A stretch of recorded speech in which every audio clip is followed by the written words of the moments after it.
people who will be talking about the revolution and the power of the people. Can you hear me, by the way? Obviously, can you hear me?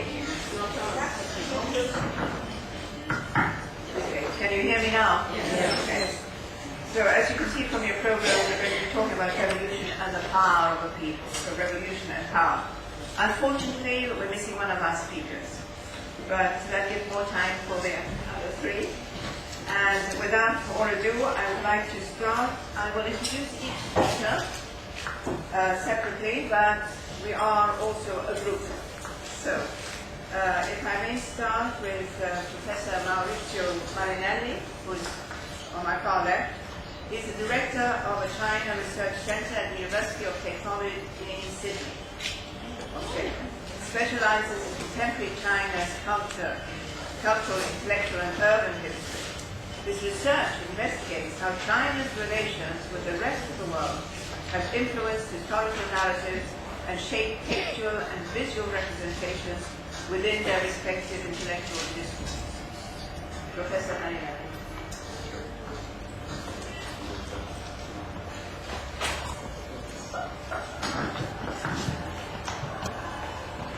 Thank you so much, Hoda, and I'd like to thank the organizers of this wonderful symposium. 2011 was a year of great significance in the cultural and political history of China, since the country celebrated two major anniversaries. 100 years had passed since the Qing Empire had come to an end, and China had officially become a republic. On July the 1st, 2011, the Chinese Communist Party also celebrated the 90-year anniversary of its foundation. The first party congress had taken place in clandestine circumstances in Shanghai, with only 13 members. While the party, the Chinese Communist Party, is today the largest communist party in the world, counting 80 million members, with a total of 4,207 million branches in December 2011. On June the 20th, 2011, He Bin, who is the Dean of the School of Law at China University of Political Science and Law, delivered an inspiring, bold, and at the same time ironic graduation speech to honor his students. His speech contained a provocative statement which reflects the complexity of the situation. Quote, "This is an exceptionally absurd age. You are encouraged to sing the revolutionary songs, but you are not encouraged to carry out the revolution. You are encouraged to watch the film The Foundation of the Party, but you are not encouraged to found the party."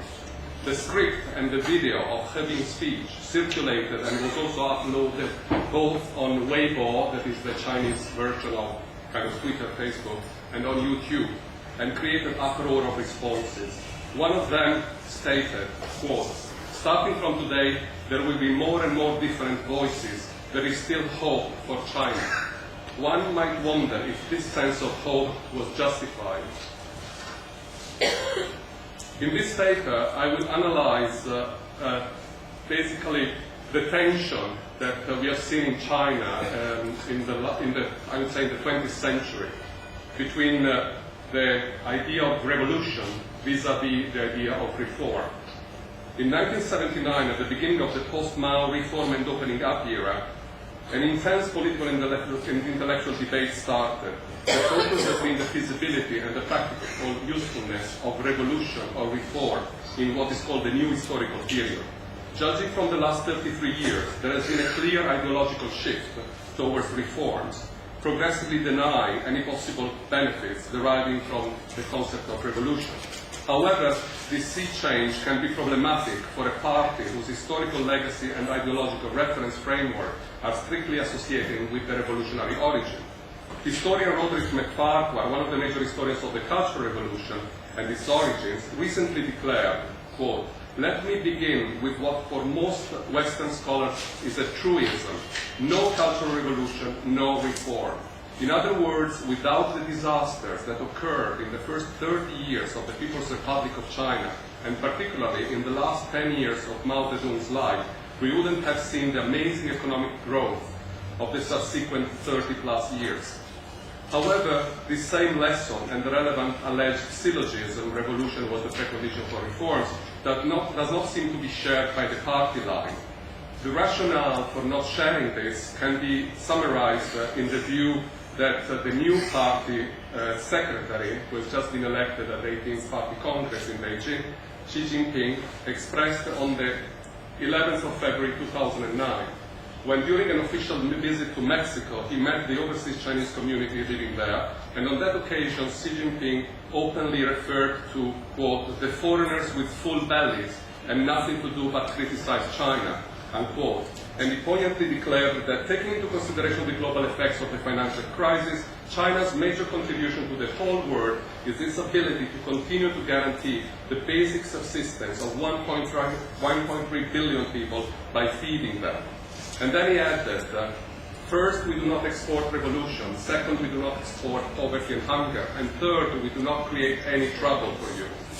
The conundrum, though, in the year 2011 was that the Chinese Communist Party had to find a way to properly celebrate the two revolutionary events of 1911 and 1921 that I was referring to before, and things became harder also due to exogenous forces of what the Western media labeled as the Arab Spring in North Africa and the Middle East. These events raised the potential state of alert level, or what I would call the entropy of the Chinese political system. On the practical front, the official response in China in 2011 was that the domestic security budget registered a 13.8% jump, so that the total spending on law and order surpassed for the first time the defense budget. The increase was also motivated by the need to strengthen surveillance and stability protection, this is the kind of key word in China, in view of protest warnings, such as the internet spread calls for a Chinese-style Jasmine Revolution and the relevant collective wars inspired by the uprising in North Africa and the Middle East. However, things were more complicated and less straightforward on the ideological and cultural front. I will concentrate in this presentation on three public figures or public intellectuals, if we want, and their take on revolution. I chose these three because I think they are emblematic of three different generations. Their background is very different. They're also emblematic of different parts of China. China is a huge country. The first one is Liu Xiaobo. Some of you might be familiar with this name because he was awarded the Nobel Peace Prize in 2010. Liu Xiaobo is a literary critic, writer, professor, human rights activist, and he is currently in prison for inciting subversion of state power. This was the kind of verdict after he was arrested in December 2009. Liu Xiaobo, in 1991, actually, all of you know the 1989 Tiananmen movement and the repression by the Chinese government. And Liu Xiaobo was quite active during that time, and he was also arrested in 1990 for many years due to that, to his role in that Tiananmen Square or Tiananmen movement. In 1991, Liu Xiaobo wrote a very interesting piece on revolution, and in this piece he's arguing that revolution is a holy word, which has a sort of moral force, and is set as the precondition for the righteousness of every other thing. In the name of revolution, one-party despotism and individual autocracy have been carried out. Again and again, in the name of revolution, inhumane political movements have been launched. In the name of revolution, individuals have been stripped of all the rights that they ought to enjoy. In the name of revolution, the economy has been destroyed and historic culture has been extinguished. Of course, Liu Xiaobo here is talking about this whole narrative or master narrative of revolution that the Chinese Communist Party has been built on. And the whole idea, as you probably know, I mean, the events of 1989, the Tiananmen Square movement and the whole movement of that spring was repressed by the government, by the Chinese state, and was classified as counter-revolutionary. So Liu Xiaobo takes issue with the way in which, quote, contemporary Chinese are too enthusiastic about the revolution, too worshipful of revolution. And in a sort of Foucauldian inversionary discourse fashion, he acknowledges that, quote, each and every of us is both a victim and the carrier of that word. As a consequence, the alleged opposition, defined as counter-revolutionary rebellion, has to be, and this is the quote, nipped in the bud. And here as I said, the students were calling the Tiananmen movement the Great Revolution for Democracy Against Dictatorship, while after the repression, the government classified it and labeled as a counter-revolutionary event. Significantly, Liu Xiaobo summarizes the three major characteristics of the term revolution in English as follows: to revolt, second, a large fundamental social change, and third, the use of violence to effect the transfer of political rights. However, Liu Xiaobo insists that in Chinese the word "gemin" carries, that is the word for revolution, carries the double absolute connotation of sacredness and righteousness, and therefore it has to be, in Maoist terms, carried forward to the very end. So this is the idea of long live the revolution. The problem with being anchored on this precondition is that it becomes static and that does not necessarily allow the carriers of the revolution to envision a telos, the motivating force that would move history towards an ultimate goal and achieve it. The goal requires to see beyond the self-assured premise of righteousness a priori, setting the critical conditions for creating the possibility of a new beginning, radically different from the past, starting from the way in which it is imagined and desired. Claiming that one speaking in the name of revolution equals to somebody who speaks with the force of justice creates an ethical and discursive paradox, no matter if the term revolution is used by the political leaders or their opponents. Liu argues that this, what he calls the obsession with revolution, which has characterized the education system of the Chinese Communist Party, has led to multiple losses. The loss of our humanity and rationality, the loss of our social conscience and tolerance, the loss of most basic standards of right and wrong, the loss of the distinction between good and evil. Liu argues also, quote, the 1989 protest movement once again showed that revolution prevailed.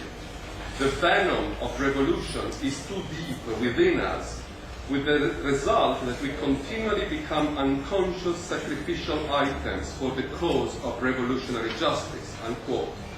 Liu's reference to sacrifice seems to indicate that the Chinese youth, in particular, should stop behaving like what he calls the revolutionary successors, since this misleading and self-celebratory sense of righteousness will not automatically lead to success, but only to self-sacrifice. This idea of martyrdom of the students on the Tiananmen Square on June 4th, when the army intervened and repressed the rebellion.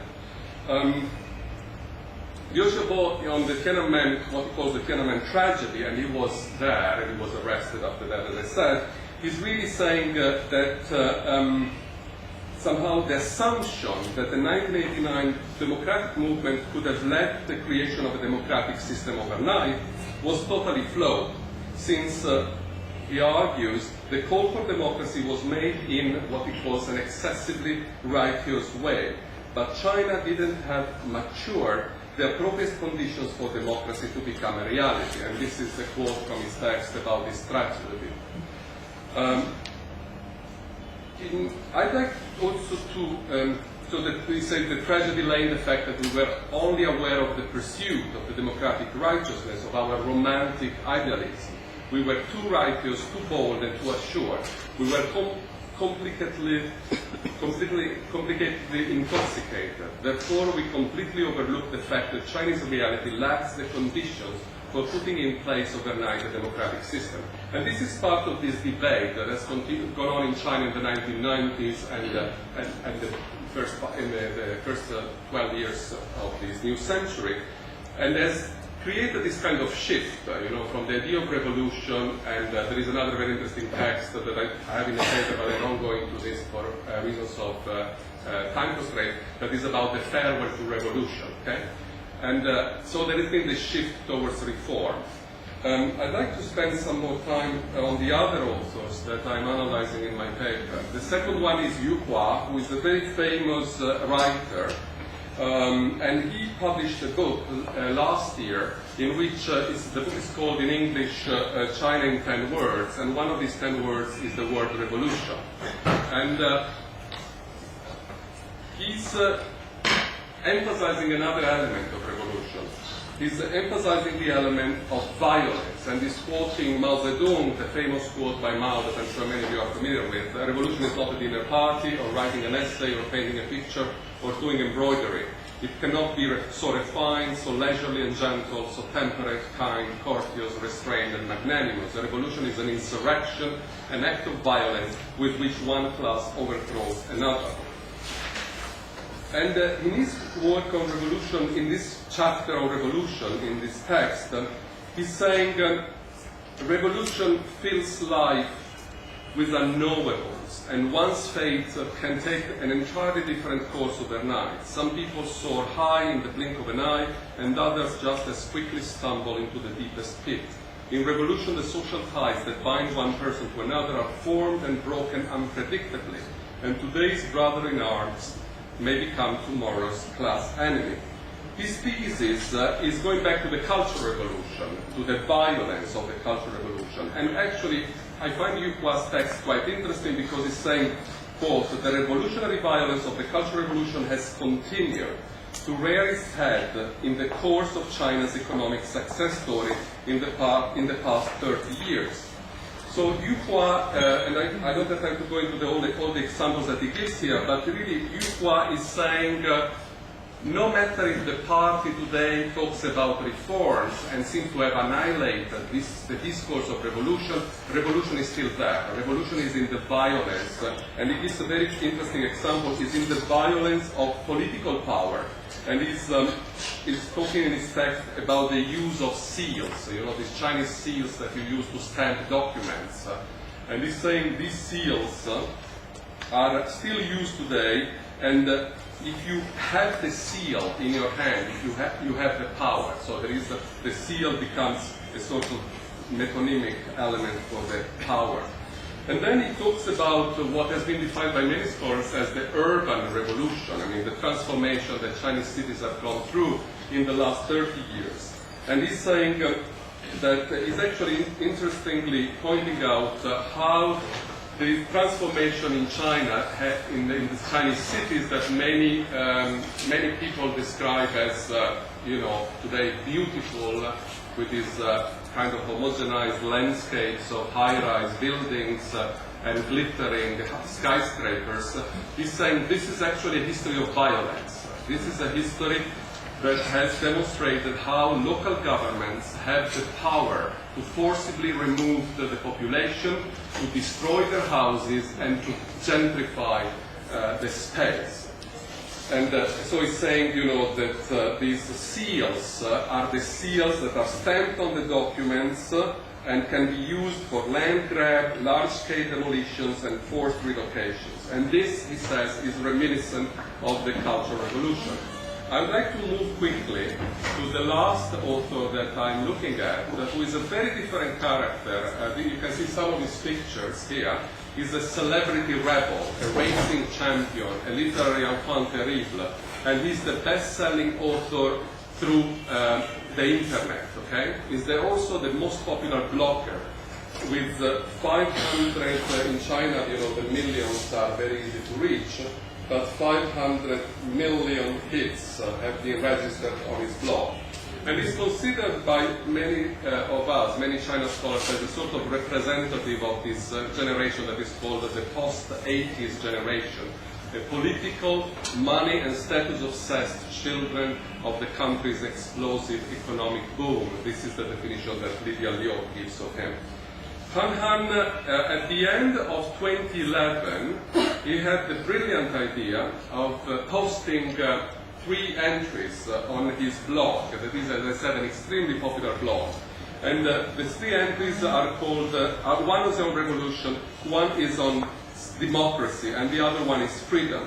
And due to the public persona that Han Han has skillfully constructed around himself, as I said, as a sort of race car driver and so on, bad boy of Chinese literature, a lot of people started discussing at the end of last year and the first half of this year, what is the meaning of this revolution, what is the meaning of democracy, what is the meaning of reform. And Han Han is very smart, so he's using questions and answers. He's saying, a lot of people ask me about this reform and revolution, this tension between the two, so I will give my answers here. And nobody asked him, but he's a very popular blogger, so of course he could do it. And so he's asking himself what he considers critical questions. And here because of time, I will just concentrate on some of these questions. One is actually relevant to one of the main themes of this conference. And he's saying, oh, let's ask myself, how do you view Egypt and Libya? And this is his, the quote that I've translated from his blog. Egypt, Libya, ruled by a dictator for decades, not many cities, a single incident became the explosive point, a single public square for delivering speeches, the revolution can succeed. In China, there is no specific individual who is the target of a revolution. There are many cities, or too many cities, he says. The population is huge. All sorts of extraordinary disasters have occurred already, so that people's G-spots have become desensitized. Never mind any point of explosion.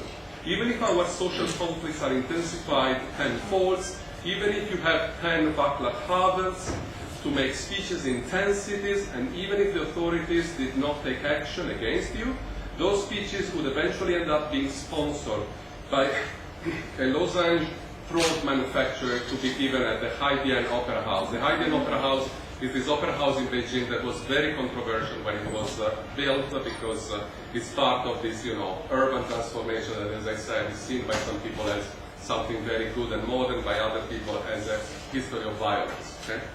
And then he adds, all the above is a waste of time. The key point is that most Chinese people don't care about the lives of others. They only holler when they get abused themselves. They will never manage to unify.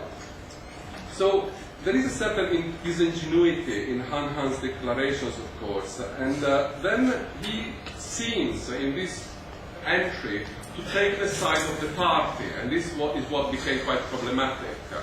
I don't have the quote here, sorry about that. But he's saying the party, the Chinese Communist Party, has 80 million members. If we count these members family members, that's 300 million people. I believe that a very strong one-party system is the same as no-party system. When the party organization reaches a certain size, it becomes the people. So the issue is not to deal with the Chinese Communist Party in this or that way, but to seek improvement. Rule of law, education, culture, these are the basics. And this is basically his proposal for political reforms. That has been also the topic of the recent debate on the party congress. He was attacked because of these three entries. Many of you might be familiar with Ai Weiwei, this famous dissident artist who was arrested and so on and so forth. And he was, even Ai Weiwei, who had always previously hailed Han Han as, he quoted, the grave digger for the old regime. At the end of 2011, Ai Weiwei harshly criticized Han Han's essays, both for their tone, that he saw as too orthodox, and also for his statements. He said that they are too close to that of the authorities. And Ai Weiwei argued that Han Han was betraying his complacencies and acquiescence, lacking what he calls honest discourse, and ultimately voluntarily surrendered. And there were all sorts, it's very interesting because he's a popular blogger to see all the reactions basically against him, to the extent that at a certain way, in the typical Chinese kind of patriarchal system, his father also posted something on his blog saying, my son at least touches topics that most people dare not to. And then many intellectuals really started criticizing Han Han, and I think mostly because in the part on democracy, Han Han is saying to the intellectuals that is saying they should have not fixed positions, they should act as facilitators in the name of the public good and refrain from supporting and promoting a total victory of one camp over the other. And for sure, Chinese intellectuals don't like to be told what to do by somebody who is a sort of literary bad boy and a blogger. So this just to say that, there was this very harsh reaction to him. At a certain point, somebody also thought that he might have been paid by the stability maintenance. There is a department in the Chinese government that is called, in English, literally translated as stability maintenance. But actually, I think it's more complicated than that, because he's really using this particular tool, that is the blog, to, in this kind of, as I said, questions and answers, putting his ideas there in a fashion that is not very well articulated, is not really, certainly not academic, but really the interesting thing and the reason why I chose Han Han is that really he sparked this whole debate of the public opinion on these topics of revolution, democracy and freedom. I will conclude by saying very briefly that in this paper that is much longer than what I presented here, I'm really trying to shed light on the political and intellectual discourses on revolution in China today in relation to the Chinese party state's obsession with maintaining stability and order. And as I said, the CCP, the Chinese Communist Party, has a long-standing record of following a revolutionary path during the Maoist period and then seems to annihilate this whole ideological legacy and start talking about reforms and not revolution. But what I'm trying to demonstrate with this paper is actually there is a debate on these topics in China, even though the Tiananmen movement was harshly repressed, even though many intellectuals in the 1990s said farewell to the revolution. So the situation is much more nuanced, and there is this debate on revolution, and it's much more multifaceted than the apparent annihilation of the term on the official level would seem to indicate. And thank you for your attention.